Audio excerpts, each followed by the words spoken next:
जैसा कि हमने पहले एपिसोड में देखा था, लू जिसू जाता है हमारी फीमेल लीड चिंगलियो को लाइन मारने के लिए, लेकिन उसका क्या होता है, उल्टा पोपट हो जाता है और चिंगलियो उसी के मुंह के सामने दरवाजे को बंद कर देती है और चिल्लाते हुए बोलती है, अगली बार मुझे यहाँ कहीं भी दिखना मत, वरना तुम्हारे मुंह तोड़ दूंगी। ऐसे बोल के उसने दरवाज़ा जोर से बंद कर दिया उसके मुंह के सामने और लू जिसू का तो पोपट हो गया होता है। तभी लू जिसू गुस्से से अपने फ्लावर्स को फेंक देता है और बोलता है, छी, कितनी शर्म की बात है। पहले तो ये मेरे पीछे पूरी पागल थी, लेकिन अभी देखो मुझे देखना भी नहीं चाहती है और उसने मेरा फ्लावर्स को भी एक्सेप्ट नहीं किया। बस कुछ देर और इंतज़ार करो, कुछ समय और इंतज़ार करो चिंगलियू, बस मैं तुम्हें अपना बना के रहूँगा। ये अपने मन में बोलता जा रहा होता है लू जिसू। और दूसरी तरफ हमारी फीमेल लीड चिंगलियू भी दरवाजे पे लद के मन में सोचने लगती है, क्या सच में गोन्याक्सू हुयान से मिलने गया था? लेकिन बात यह है कि क्या वो वापस यहाँ हमारी कंट्री में आ चुकी है और गोन्याक्सू उसे क्यों ढूंढ रहा है? और सबसे मेन बात, ये बात उसने मुझसे क्यों छुपाई कि वो हुयान से मिलने जा रहा है? तभी जी दौड़ते हुए आता है और चिंगलियू का हाथ को पकड़ लेता है और बोलता है, मम्मी आप इतने ज़्यादा सैड क्यों लग रहे हो? आखिर उसने आपको कौन सा वीडियो दिखा दिया और वो हमारे डैडी के बारे में क्या बोल रहा था? आखिर डैडी के साथ क्या हुआ है? ये सुनते के साथ ही हम चिंगलियू उसे अपने गोद में उठा लेती है और बोलती है, कुछ नहीं, वो कुछ नहीं बोल रहा था जी, तुम्हें घबराने की बिल्कुल भी ज़रूरत नहीं है और मैं गोन्याक्सू पर बहुत ज़्यादा ही भरोसा करती हूँ। वो जब आएगा तब मैं उसे इस बारे में पूछूंगी। और दूसरी तरफ से गोन्याक्सू भी घर आ रहा होता है और अपने मन में सोच रहा होता है, हुयान ने अच्छी चाल चली है, उसने मुझे मीटिंग के बहाने बुलाया था कि चिंगलियू के जो बीमारी है उसके डॉक्टर से मिलवाने के लिए, लेकिन उसने मुझे बुलवाया और मेरा और उसका वीडियो बनाने लगी सीक्रेटली। कुछ तो गड़बड़ है, ये तो मसला बहुत ज़्यादा कॉम्प्लिकेटेड होते जा रहा है, मुझे इस बारे में कुछ ना कुछ करना होगा। तभी वो अपने घर के पास पहुंच जाता है और अपने मन में सोचने लगता है, असलियत में उसने कोई डॉक्टर ढूंढा ही नहीं जो मेरी चिंगलियों की बीमारी का इलाज कर सके, मुझे ही जल्दी से जल्दी उसे ढूंढना पड़ेगा। और फिर ये सोचते के साथ ही वो दरवाज़ा खोल के अंदर चला जाता है और अंदर जाते के साथ वो देखता है कि चिंगलियू और जी उसे ही देख रहे हैं। तभी चिंगलियू से बोलती है, वेलकम होम गोन्याक्सू, और तभी जी भी बोलता है, डैड आप आ गए, और दोनों ही गोन्याक्सू की तरफ देखने लगते हैं। तभी गोन्याक्सू उनकी तरफ देखते हुए स्माइल करते हुए बोलता है, हाँ मैं वापस आ चुका हूँ। तभी गोन्याक्सू बोलता है, आखिर तुम जी और लियू तुम दोनों लिविंग रूम में क्या कर रहे हो? तभी हमारी फीमेल लीड भी स्माइल करते हुए प्यार से बोलती है, हम लोग यहाँ तुम्हारा ही वेट कर रहे थे गोन्याक्सू। अच्छा, क्या तुम मुझे बता सकते हो कि अभी तुम कहाँ पर थे? ये सुनते के साथ ही गोन्याक्सू तो बहुत ज़्यादा ही घबरा जाता है और वो बोले तो बोले क्या कि वो हुयान से मिलने गया है। अगर ये सुनेगी चिंगलियू तो वो उसका दिल टूट जाएगा, ये मन में सोच रहे होता है। लेकिन तभी गोन्याक्सू बोलता है, नहीं मैं ऑफिस में था, अभी ऑफिस से आ रहा हूँ।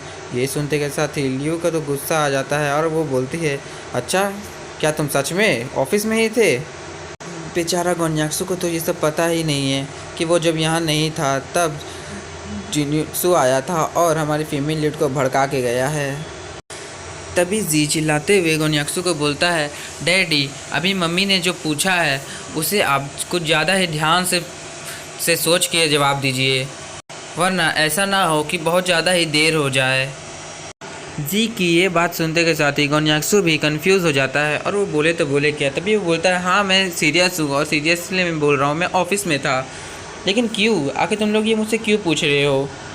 तभी जो गोन्याक्सू हमारी फीमेल लीड का हाथ जो पकड़ा हुआ होता है, तभी हमारी फीमेल लीड अपने हाथ को झटक देती है और बोलती है, आखिर क्यों गोन्याक्सू, आखिर क्यों, आखिर तुमने ऐसा क्यों किया? ये बोलते के साथ वो वहाँ से जाने लगती है और वो सीढ़ी चढ़ के अपने रूम में जाने लगती है और बहुत ज़्यादा ही गुस्से में होती है और अपने मन में बोल रही होती है, आखिर क्यों गोन्याक्सू, तुमने मुझसे झूठ क्यों बोला? तुम हुयान से मिलने गए थे, ये बात तुमने मुझसे क्यों छुपाई? अब मुझे तुम पे बिल्कुल भी बिलीव नहीं हो रहा है कि क्या बोलूँ मैं, तुम पे ट्रस्ट ही नहीं करना चाहिए था। और हमारी फीमेल लीड चिंगलियू को जाता हुआ देख गोन्याक्सू बहुत ज़्यादा कन्फ्यूज़ हो जाता है और बोलता है, आखिर क्या हो गया चिंगलियू को, वो ऐसे क्यों बिहेव कर रही है? तभी जी चिल्लाते हुए हमारी गोन्याक्सु को बोलता है, डैडी मैंने आपको पहले ही वार्न किया था कि जो बोलिएगा एकदम सीधा सीधी बोलिएगा और सच बोलिएगा, लेकिन देखिए ना आपने झूठ बोला और मम्मी गुस्सा हो गई। तभी गोन्याक्सु हमारे जी से पूछता है, आखिर यहाँ पर हो क्या रहा है जी, आखिर तुम्हारी मम्मी इतने ज़्यादा ही गुस्से में क्यों है, आखिर हुआ क्या है। तभी जी बताना शुरू करता है कि डैडी मम्मी को पता है कि आप किसी और लड़की से मिलने गए थे, लेकिन मम्मी को आप पे बहुत ज़्यादा ही भरोसा था कि आप उनसे झूठ नहीं बोलोगे, इसलिए उन्होंने आपको एक और चांस दिया था अपने आप को साबित करने के लिए, लेकिन आपने वो चांस भी खो दिया। और मम्मी के सवाल पूछने के बाद मैंने भी आपको चिल्लाते हुए बोला था कि आप जो बोलिएगा सोच समझ के बोलिएगा और एकदम सही सही बोलिएगा, लेकिन आप नहीं सुने। और ये सुनते के साथ तो गोन्याक्सु के तो टोटे ही उड़ गए होते हैं और वो बोल रहा होता है, मन में बोल रहा होता है, क्या आखिर लियू को कैसे पता चला कि मैं हुयान से मिलने गया था, आखिर किसने उसे बताया। तभी गोन्याक्सु नीचे बैठता है और हमारे जी के कंधों में हाथ रखता है और बोलता है, आखिर तुम्हें क्या पता है कि मम्मी को ये सब कैसे पता चला कि मैं कोई और लड़की से मिलने गया था। तब भी जी बताना स्टार्ट करता है कि आपके आने से 1-2 घंटा पहले एक वो अंकल आए थे, शायद उनका नाम लू जिनसू था, और वो आते के साथ मम्मी को कोई वीडियो दिखाए आपके बारे में, और वीडियो देखने के साथ ही मम्मी बहुत ज़्यादा ही सैड हो गई, और मुझे बिल्कुल भी अंदाज़ा नहीं है कि वो वीडियो कैसा होगा। अच्छा तो बिल्कुल नहीं होगा क्योंकि मम्मी बहुत ज़्यादा ही सैड हुई थी।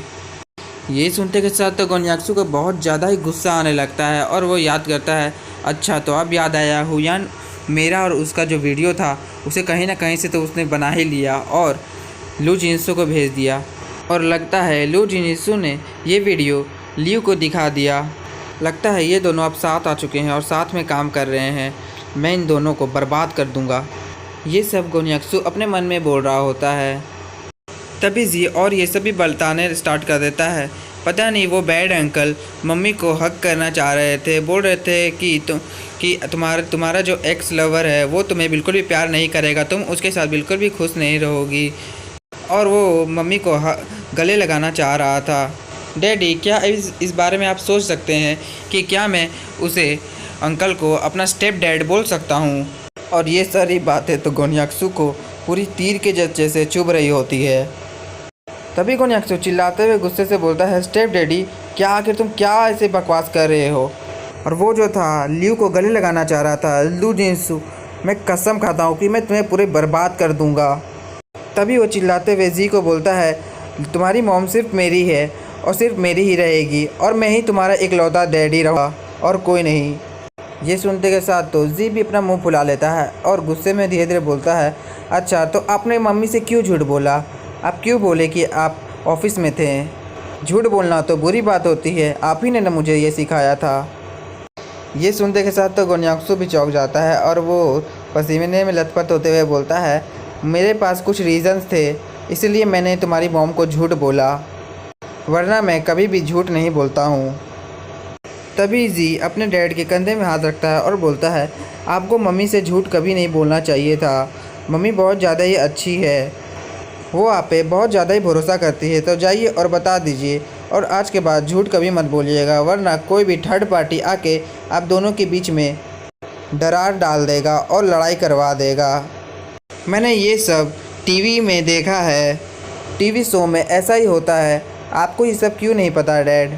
जी की ये सारी बातें सुन के तो लू जिनसू भी सोचता है, जी सही बोल रहा है, कोई भी थर्ड पार्टी हमारा एडवांटेज ले सकता है, और मुझे लगता है कि हुयान और लू जिनसू कुछ बहुत ज़्यादा ही बड़ा प्लान कर रहे हैं, आखिर वो क्या प्लानिंग कर रहे होंगे। तभी वो आगे बढ़ता है और जी के गाल में किस करते हुए बोलता है, तुम सही बोल रहे हो, मैं जाता हूँ और तुम्हारी मॉम को सब कुछ सच सच बता ही देता हूँ। तभी जी अपने गाल को पोंछते हुए बोलता है, मुझे ही हर बार अपनी फैमिली की परवाह क्यों होती है, हर बार मुझे ही सब कुछ को संभालना पड़ता है। एकदम बूढ़ों के अंदाज में जी बोल रहा होता है। और यहाँ ख़त्म होता है my dad is mister president का एपिसोड 170।